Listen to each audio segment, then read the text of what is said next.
Segundo livro dos Macabeus, capítulo 2. Acha-se escrito nos documentos relativos ao profeta Jeremias, que foi ele quem ordenou aos cativos tomar fogo, como se acaba de contar, e que o profeta, dando-lhes um exemplar da lei, lhes recomendou não esquecerem os mandamentos do Senhor e não se deixarem seduzir à vista dos ídolos de ouro e prata, ou dos ornamentos dos quais estavam ornados. Conjurou-os, entre outros avisos, a não afastarem a lei de seu coração. O escrito mencionava também como o profeta, pela fé da revelação, havia desejado fazer-se acompanhar pela arca e pelo tabernáculo, quando subisse a montanha que subiu Moisés para contemplar a herança de Deus. No momento em que chegou, descobriu uma vasta caverna, na qual mandou depositar a arca, o tabernáculo e o altar dos perfumes. Em seguida, tapou a entrada. Alguns daqueles que o haviam acompanhado voltaram para marcar o caminho com sinais, mas não puderam achá-lo. Quando Jeremias soube, repreendeu-os e disse-lhes que esse lugar ficaria desconhecido, até que Deus reunisse seu povo e usasse com ele de misericórdia.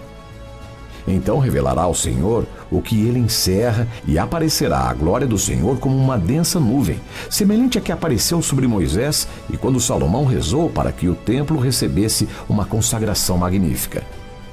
Estava também relatado como esse sábio ofereceu o sacrifício da dedicação e da conclusão do santuário, como também a semelhança de Moisés, que orou ao Senhor e obteve que o fogo do céu descesse e consumisse as ofertas. Salomão pôs-se a rezar e o fogo desceu do alto para queimar os holocaustos. Moisés disse: por não ter sido comido, o sacrifício pelo pecado foi consumido. Também Salomão prolongou por 8 dias a dedicação. Nas relações e nas memórias do tempo de Neemias, contavam-se os mesmos feitos, e como também ele formou uma biblioteca reunindo tudo o que se referia aos reis e aos profetas, as obras de Davi e as cartas dos reis a respeito das ofertas. Do mesmo modo, Judas reuniu todos os livros espalhados pelas guerras que nos sobrevieram, e essa coleção se encontra em nosso poder. Por conseguinte, se tendes necessidade de um desses livros, enviai-nos mensageiros que vos levarão. Nós vamos, pois, celebrar a purificação do templo, e é por isso que vos escrevemos. Seria bom também que celebrasseis essas festas.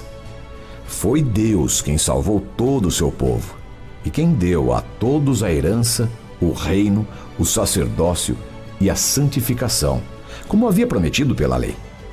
Este Deus em que esperamos, sem dúvida, terá logo piedade de nós e de toda a terra. Reunir-nos-á no solo sagrado, porque já nos livrou de grandes males e purificou o templo. Os acontecimentos efetuados no templo de Judas Macabeu e de seus irmãos, a purificação do augusto templo e a dedicação do altar, como também as guerras sustentadas contra Antíoco Epífanes e contra seu filho Eupator, as manifestações celestes sobrevindas em favor dos bravos, que pelejaram corajosamente pelo judaísmo e que, apesar de seu número reduzido, se tornaram senhores de todo o país, puseram em fuga as hordas bárbaras, recobraram a posse do templo famoso em todo o universo, livraram a cidade e restabeleceram as leis em vias de abolição. Tudo isso graças ao Senhor, que lhes foi misericordioso. Eis o que Jasão de Cirene narra em 5 livros que vamos tentar resumir em um só. Considerando a multidão das letras e a dificuldade que, em vista da abundância dos assuntos, experimentam aqueles que desejam penetrar no estudo das narrativas históricas, temos-nos preocupado em agradar aos que apenas desejam lê-las, em facilitar aos que procuram retê-las, em ser úteis a todos em geral.